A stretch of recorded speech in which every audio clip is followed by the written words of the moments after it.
c'est un lieu chargé d'histoire, les quais de Bordeaux. Le classement de Bordeaux dans le patrimoine mondial a été une longue aventure. Ce miroir d'eau commence à avoir de la célébrité aussi. Magnifique. On a l'eau, les jardins, très beaux bâtiments en même temps. Un smigard, il ne pourra pas se payer un loyer à 600 €. Et là, avec les rénovations qu'ils vont faire sur la place, alors, ça va enfoncer le clou.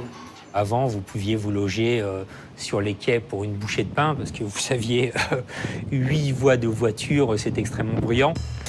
Dans certains quartiers, immeubles vétustes et insalubres, un ensemble urbain Magnifique.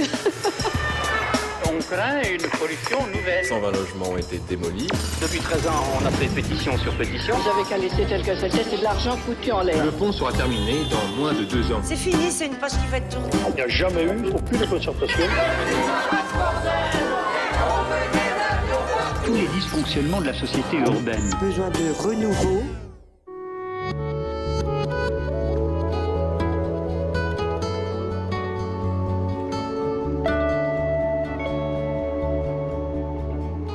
Il fait bon vivre à Bordeaux sur les quais de la Garonne, 4,5 km d'une promenade au cœur de la ville comme hors de la ville. On y respire, on y balade, on y jogging, on y paisible, on y bien-être. Bref, c'est la douceur de vivre. Une douceur de vivre à l'image de Bordeaux, de son centre rénové, de ses zones piétonnes. À l'image de son tram aussi, qui longe silencieusement les quais et se prolonge vers les périphéries. C'est presque trop beau. Les quais achevés en 2009 sont une première étape hautement symbolique dans la reconquête de la ville. Car les quais de la Garonne n'ont pas toujours connu cette douceur de vivre. Comme beaucoup de villes, Bordeaux s'est construite autour d'une activité, en l'occurrence celle du port, celle des négociants. Dès le XIIIe siècle, la ville a prospéré grâce à la Garonne et à son ouverture sur l'Atlantique. Le vin est exporté vers l'Angleterre, puis vers le monde entier. Le XVIIIe siècle est le siècle d'or de Bordeaux. Les négociants s'enrichissent toujours grâce au vin, mais aussi grâce au trafic moins glorieux des esclaves. À l'ère industrielle, le port est victime de son succès. Les voies ferrées, dépôts de marchandises et autres engins de levage encombrent les quais. Les immenses hangars sont finalement construits avec l'ambition de mettre un peu d'ordre dans ce joyeux bazar. Dans la seconde moitié du XXe siècle, à Bordeaux comme ailleurs, les grosses industries sortent des villes. Les activités portuaires sont déplacées plus loin sur la Garonne et les hangars bordelais se vident. Dans les 30 dernières années, les quais c'était ça. Des voitures, des parkings, un axe routier et surtout les vieux hangars désaffectés, pas très bio. Jacques Chaban-Delmas, maire de 1947 à 1995, ne détruira pas les vestiges du port, ce port qui vit encore dans l'imaginaire collectif de la ville. À l'aube du 3e millénaire, Juppé succède à Chaban et planifie 10 ans de travaux. La reconquête de la ville peut commencer. 10 ans de bonheur. Le projet a duré 10 ans. J'ai eu énormément de plaisir à porter ce projet. L'aménageur.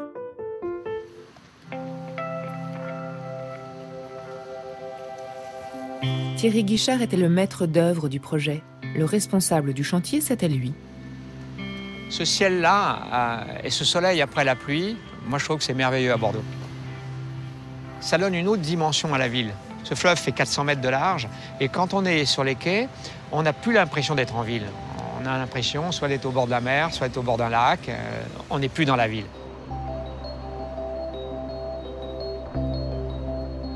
On est au plus bel endroit des quais, pour moi. C'est l'endroit que je préfère. On a une vue sur le fleuve, sur la courbe du fleuve, sur le port de la Lune, c'est-à-dire ce port en courbe du XVIIIe siècle. Alain Juppé, en 1995, fait enlever les grilles du port. Ces grilles sont symboliques de la fermeture et de l'interdiction d'accès aux Bordelais, d'accès à leur fleuve. Et ça donne un engouement extraordinaire. Et d'un seul coup, on a l'opinion publique avec nous et on se retrouve pressé d'aménager quelque chose. En aménageant un espace public, on crée du rien. On n'a pas de bâti, on n'a pas d'usage préférentiel. Et ce qu'on a voulu, c'est créer des espaces de façon à laisser aux Bordelais imaginer eux-mêmes l'usage qu'ils en feraient. Le public s'est approprié les espaces avant même que nous ayons terminé. Et ça, c'était ennuyeux au niveau du chantier, mais tellement merveilleux de voir que le public s'appropriait ce qu'on était en train de réaliser. Il faut dire que les Bordelais avaient été quelque peu traumatisés par les travaux de l'époque Chaban. Si le chantier se sent encore partout, si les aménagements manquent encore, on peut cependant commencer à lire le plan d'ensemble avec, à son centre, ce vaste espace libre qui justifie son nom, la cité du Grand Parc. Le centre Mériadec, Bordeaux-Lac, le Grand Parc. Dans les années 60, Jacques Chaban-Delmas cède à la tentation des grands ensembles. Le Bordeaux des années Chaban tourne le dos à son fleuve. J'ai tout lieu de croire que l'avenir s'annonce bien. Mais il n'est pas indifférent de mesurer les résultats obtenus afin de bien conduire les actions prochaines. 50 ans, un nouveau maire et 110 millions d'euros plus tard, les quais sont aménagés sur 4,5 km. Une longue promenade qui rappelle celle des Anglais à Nice. Sans la Méditerranée, mais avec ses jardins, son miroir d'eau, son skatepark. Ses arbres, ses terrains de sport. Évidemment, le commerce existe aussi sur les quais, mais il se fait discret tout au bout de l'aménagement. Les Bordelais ont fait le deuil du port et les derniers bateaux à quai sont transformés en boîtes de nuit.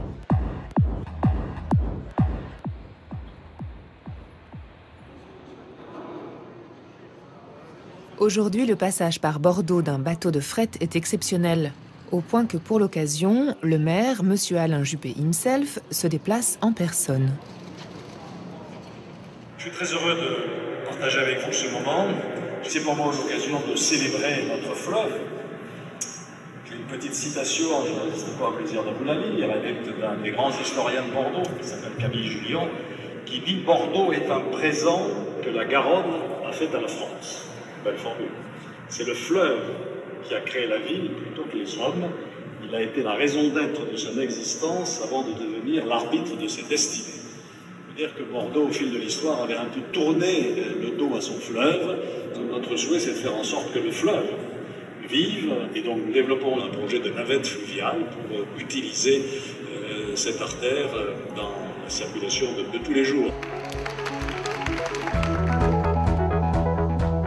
Monsieur le maire a de beaux projets dans la tête et aussi les municipales de 2014 dans le viseur. Quoi qu'il en soit, depuis le réaménagement des quais, les Bordelais ont bel et bien renoué avec la Garonne. On est parti un...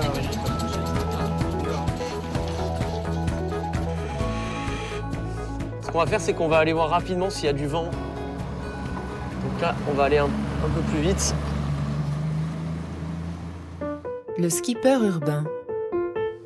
Julien Marcotte s'occupe d'une association de voile sportive à Bordeaux, qui compte une 50aine d'adhérents. Alors le projet, il est né il y a 3 ans, dans la tête de 3 Bordelais amoureux du fleuve. Ils avaient cette envie de dynamiser un peu la Garonne par des régates à la voile. On a mis 2 bateaux. Par la mairie, on a obtenu 2 places au ponton. On a mis les bateaux à l'eau. On a commencé à naviguer, à se rendre compte de ce qu'était le plan d'eau, les conditions climatiques, s'il y avait du vent. On s'est rendu compte que ça plaisait aux gens et puis surtout que ça correspondait vraiment avec la dynamique de Bordeaux aujourd'hui. On a lancé le projet au bon moment à Bordeaux. Là, il y a une belle manœuvre qui se passe, là. Faites gaffe au milieu, hein. Il y a un tronc, là, qui flotte. En fait, on ne voyait pas les beaux bâtiments qu'il y avait derrière, on voyait que des hangars quand on était sur l'eau. Aujourd'hui, Bordeaux va redevenir un vrai port, c'est-à-dire avec des bateaux.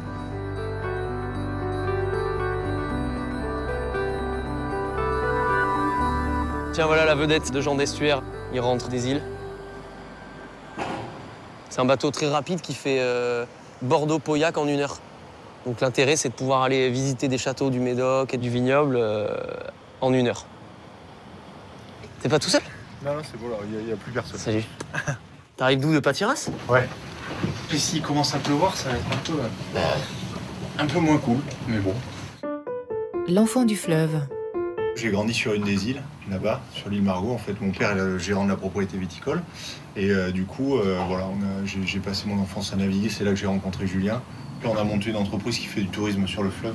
C'est-à-dire que typiquement, si tu veux aller passer un moment sur une île, il va falloir louer un bateau, louer le site sur l'île, demander à un viticulteur ou deux qui est sur le coin de venir organiser un apéritif. Voilà, Jean d'Estuaire, comme on connaît bien toutes les personnes qui sont un petit peu autour, on organise tout ça. Au Moyen-Âge, on appelait ça la rivière de Bordeaux. Voilà, tout l'estuaire de la Gironde, tout cet ensemble-là était appelé la rivière de Bordeaux. La Gironde, c'est un nom qui est arrivé après la Révolution. Mais d'un point de vue marketing, si vous allez voir un Américain à New York, vous parlez de Bordeaux, il a entendu parler. Donc si vous lui parlez de Bordeaux River, il a entendu parler. On essaye de se positionner sur un fleuve qui est en plein boom. Il y a la concurrence qui rentre partout. Pas seulement la concurrence locale, la concurrence internationale. Et on estime que c'est plutôt bon parce que ça tire la destination rivière de Bordeaux vers le haut. Le tourisme, nous y voilà. L'activité économique, le nerf de la guerre, les petits sous-sous. Avec la rénovation des quais, on redécouvre les façades du XVIIIe siècle. Et en 2007, ces façades sont classées au patrimoine mondial de l'UNESCO. Du jour au lendemain, ce classement fait exploser la fréquentation touristique de la ville. Bordeaux accueille aujourd'hui 2,5 millions de visiteurs par an. Et le passage obligé pour tous ces touristes, c'est le miroir d'eau qui fait face à la place de la Bourse. Le miroir d'eau à Bordeaux, c'est un peu comme la Tour Eiffel à Paris. Michel Corageau est le paysagiste qui a dessiné les quais et qui a imaginé cet ingénieux procédé de reflet. Pour faire un miroir d'eau, il suffit d'avoir une pierre un peu sombre et vous avez 2 cm d'eau sur la pierre qui la mouille et qui fait un miroir absolument parfait.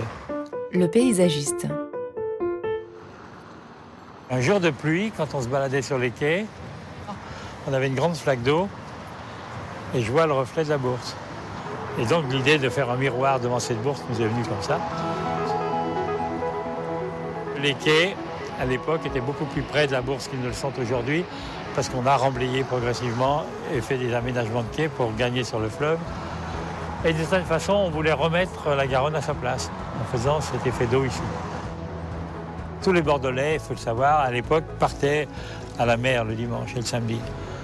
On s'était dit, avec Alain Juppé, si on pouvait freiner ce mouvement et qu'on puisse garder les Bordelais le samedi et le dimanche sur les quais, ce serait formidable. Ce qu'on a en partie d'ailleurs réussi, je crois. C'est beau la modernité du tram sur le pont de Pierre. Le tramway est un outil de transformation de la ville. Il demande une modification complète de l'espace public sur lequel il se trouve. Pour faire un tramway, vous êtes obligé de refaire toute la voirie. Il faut changer tous les réseaux qui sont en dessous de lui pour que justement il n'y ait pas de réseau. Et il y a dans toute la ville de Bordeaux des places, des aménagements d'espace public qui ont été générés par l'arrivée du tramway. Et les tramways circulent dans Bordeaux et montent d'ailleurs sur les coteaux, va jusque dans les villes périphériques de Bordeaux. Cette circulation des personnes n'a l'air de rien, mais elle modifie complètement la fluidité de la ville elle-même. Bordeaux compte aujourd'hui 3 lignes de tramway qui ont été réalisées en seulement 10 ans, en même temps que l'aménagement des quais. Ces lignes se croisent au centre-ville et rayonnent vers les périphéries de Bordeaux. Au total, 44 km de voies et 90 stations. De nombreux quartiers populaires se trouvent ainsi désenclavés, comme Senon, Lormont, le Grand Parc, mais aussi Pessac et Mérignac. Les distances sont raccourcies et Bordeaux se pense désormais avec sa périphérie.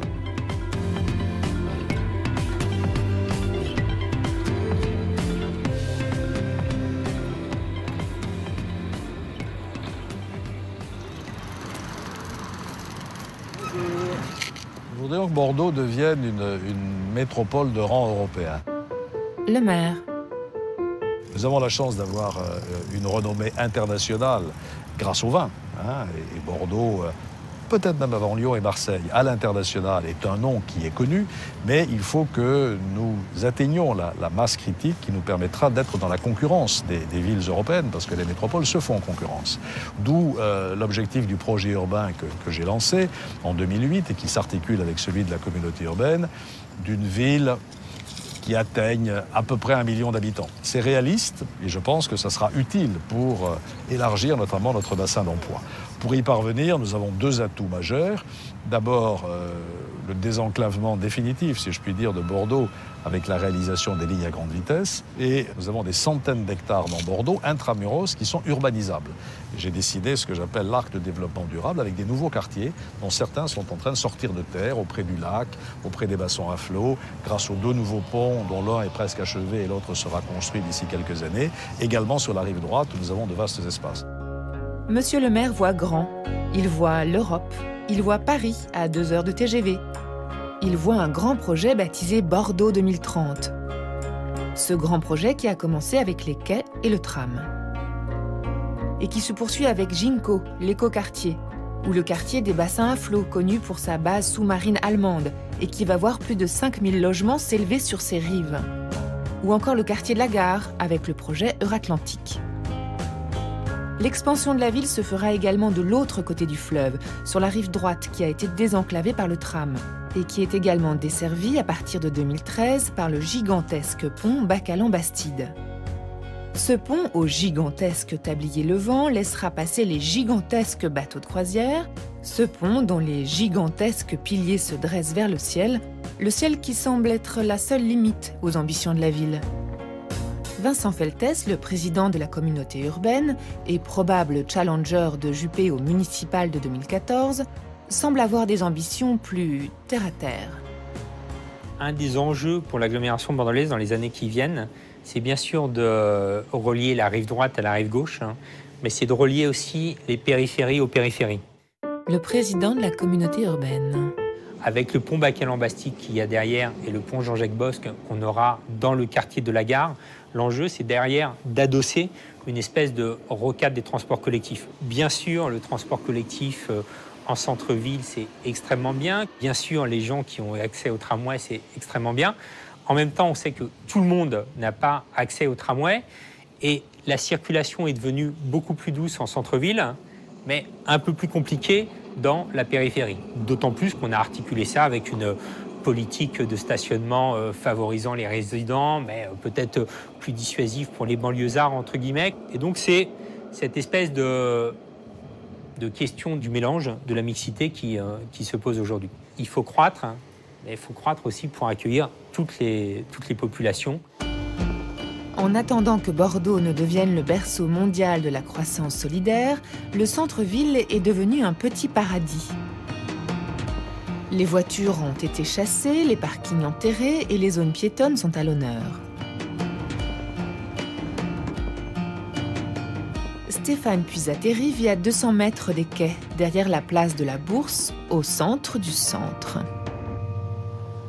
Là, vous avez quelque chose de très intéressant. Ici, on avait auparavant une véritable autoroute. Il y avait 5-6 voies, donc de véhicules qui descendaient de la place Gambetta à la Garonne. Et c'était l'autoroute. Aujourd'hui, ce sont comme des ramblas de Barcelone, avec quelques terrasses, des petits jardins, des arbres, des bancs où les gens peuvent s'arrêter. Le fait d'éjecter l'automobile hors de l'hypercentre était une volonté délibérée et qui devait nécessairement accompagner la politique de mise en œuvre du tramway. Le riverain. Allez, montre que tu sais ouvrir la porte. Voilà, très bien, voilà. Le représentant de l'association des commerçants de Bordeaux ne voulait pas du tramway parce qu'il n'avait pas envie de voir arriver la racaille dans le centre-ville. Il n'avait pas compris qu'il y avait une nécessité d'avoir des transports en commun, qu'il fallait que les gens puissent venir faire leurs courses, que ça serait intéressant pour le commerce bordelais. Et d'ailleurs, la rue Sainte-Catherine, le vendredi ou le samedi, est noire de monde. Et ces gens-là, ils achètent dans le commerce bordelais. Et ces gens-là viennent de toute la communauté urbaine.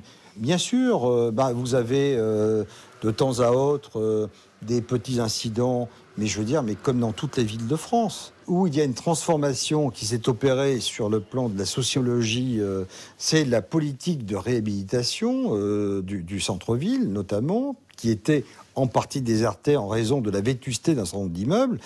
donc de l'apport d'une nouvelle population qui est arrivée aussi parce que les transports en commun, facilité de se déplacer, peut-être pas besoin d'avoir une voiture pour se déplacer, pour aller faire ses courses, donc voilà. Donc le centre-ville a retrouvé un certain dynamisme. Et il y a des gens qui, comme moi, ont pris le pari parce que le prix du mètre carré n'était pas cher et qu'on n'avait pas les moyens d'aller acheter ailleurs, de s'implanter dans ces quartiers-là. L'embellissement de la ville rayonne depuis les quais et le pari de s'implanter dans le centre de Bordeaux a été payant. En 10 ans, le prix du mètre carré a doublé, passant de 2 à 4 000 €. Les bobos ont gagné le gros lot. Le quartier des Chartrons est devenu emblématique de la métamorphose du centre-ville. Ce quartier, historiquement celui des négociants, a été rénové par Juppé et accueille un musée d'art moderne dans un ancien entrepôt. Ironie du sort, les bobos bien connus pour porter le cœur à gauche ont investi le quartier, au point qu'en 2007, monsieur le maire en a perdu les législatives et qu'en 2012, il ne s'est pas présenté. Au centre de Bordeaux, un quartier est tout de même resté assez populaire, c'est le quartier Saint-Michel. Et lors de l'aménagement des quais, on y a construit évidemment des terrains de sport. Samira Itmedi est architecte. Son équipe a construit ses équipements et elle aime venir flâner à Saint-Michel. La Bordelaise. Là-bas, il y a la Toupina. C'est les petites surprises. Le quartier populaire, c'est un des restaurants les plus huppés en fait, de la ville, qui se trouve là, mais depuis longtemps. Il n'en reste pas beaucoup. Les rues comme ça, les façades aussi éclectiques. C'est encore pas mal dans son jus, quoi. Ici, bientôt, réhabilitation de 5 logements sociaux publics. C'est un immeuble sans doute vétuste, acheté il y a très très longtemps par une famille qui, au bout d'un moment, n'a plus eu les moyens de faire tous les travaux. Et du coup, après, l'a loué à des populations plus fragiles. Voilà, donc ils vivent très nombreux dans les apparts, enfin comme dans toutes les grandes villes. C'est typiquement un immeuble dans donc, le Saint-Michel, parce qu'il y a plusieurs quartiers comme ça qui sont ciblés pour être rénovés.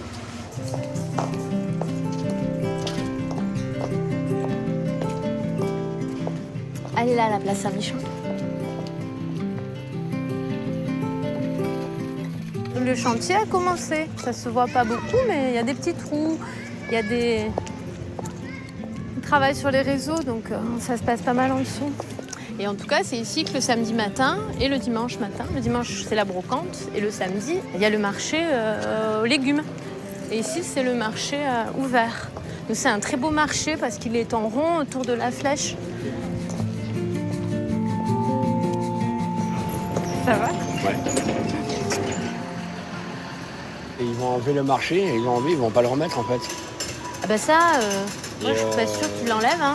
Enfin, je pense pas qu'ils vont l'enlever. Parce qu'en fait, d'après ce que j'ai compris, ils ont fait des essais là sur la place. Ça va être des pavés en bois qu'ils vont remettre. Ah oui, ça c'est sûr. Donc si on met des pavés en bois, ils vont pas remettre les camions dessus. Hein. C'est dommage parce que c'est un quartier ici assez multiracial, cosmopolite quoi. Ouais. Et ça, d'ici quelques années, ça sera plus ça quoi. C'est un peu dommage. Ils vont exclure les gens quoi. C'est pas très bien quoi. Si tout le monde va commencer à augmenter le loyer, tout ça. Oui, c'est ça. Ça dépend des propriétaires et de comment ça s'y maîtriser. Tu dis à quelqu'un, vous partez, on vous met là-bas, vous allez revenir, mais qu'il est à 600, la personne ne va pas revenir. 4, 5 ans, 6 ans, ça sera fini. Hein. Il n'y aura pas un loyer à moins de 600 €. Quoi. Ça commence à monter déjà, ouais. Enfin, ça fait déjà bien 3-4 ans déjà. Alors qu'il se passe, c'est quartier tout propre, tout bien, tout nickel au niveau d'hygiène, c'est un truc. Hein. Voilà, donc j'en reviens à ça, mais c'est pas ce niveau-là. C'est propre, mais dans les deux sens qu'ils veulent. C'est exclure les gens, voilà.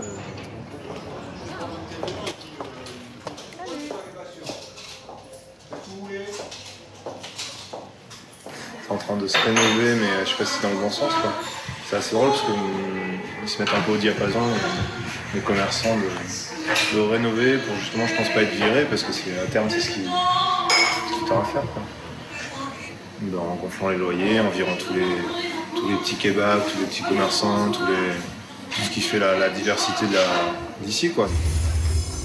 C'est de cette diversité qu'est née la scène rock bordelaise dans ces quartiers populaires, avec notamment Eiffel, Noir Désir ou The Film. Là, t'es entre la Victoire et Saint-Michel. Donc c'est étudiant, rock. Il y a des salles de concert, il y avait l'Hérétique qui était là. Ancien zoo bizarre et tout, il y a eu du monde qui est passé. Et ça a changé.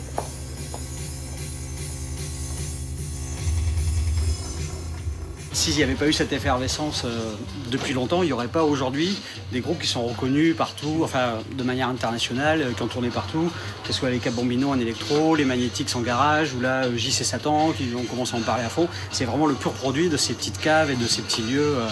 Et c'est des groupes qui sont vraiment extraordinaires, quoi. C'est pas seulement des petits groupes locaux qui ont réussi, c'est des groupes qui ont une carrure internationale. Et tout ce qui est clubbing, discothèque, ça a été relégué, déplacé sur les quais de Paludat, voilà, pour un peu moins gêner les riverains. Et c'est sûr que la politique de la mairie, c'est plutôt si elle pouvait mettre tous ces trucs bruyants en périphérie, elle le ferait.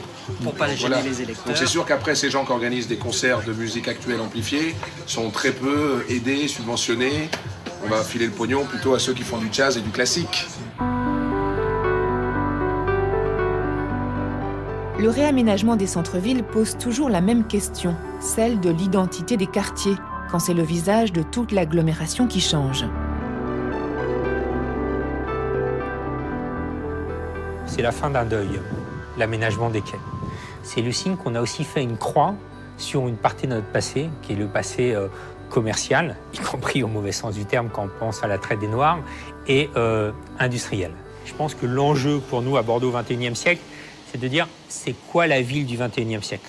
Et nous, l'objectif qu'on a, c'est qu'on soit repéré, non pas comme la ville qui a eu tel grand geste architectural, qui a eu tel grand équipement, mais comme une manière de vivre qui soit plus douce, plus solidaire, et avec aussi la question de l'emploi.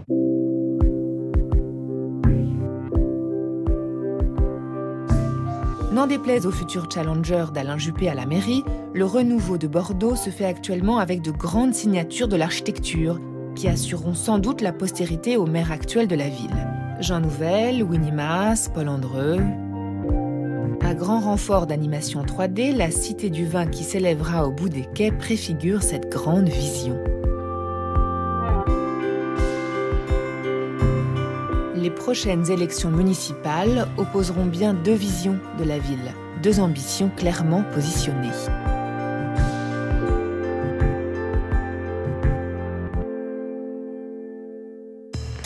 Dans certains quartiers... Immeubles vétustes et insalubres. Un ensemble urbain... Magnifique. On craint une pollution nouvelle. 120 logements ont été démolis. Depuis 13 ans, on a fait pétition sur pétition. Vous avez qu'à laisser tel que c'était, c'est de l'argent foutu en l'air. Le pont sera terminé dans moins de 2 ans. C'est fini, c'est une poche qui va être tournée. Il n'y a jamais eu aucune concertation. Tous les dysfonctionnements de la société urbaine. Besoin de renouveau.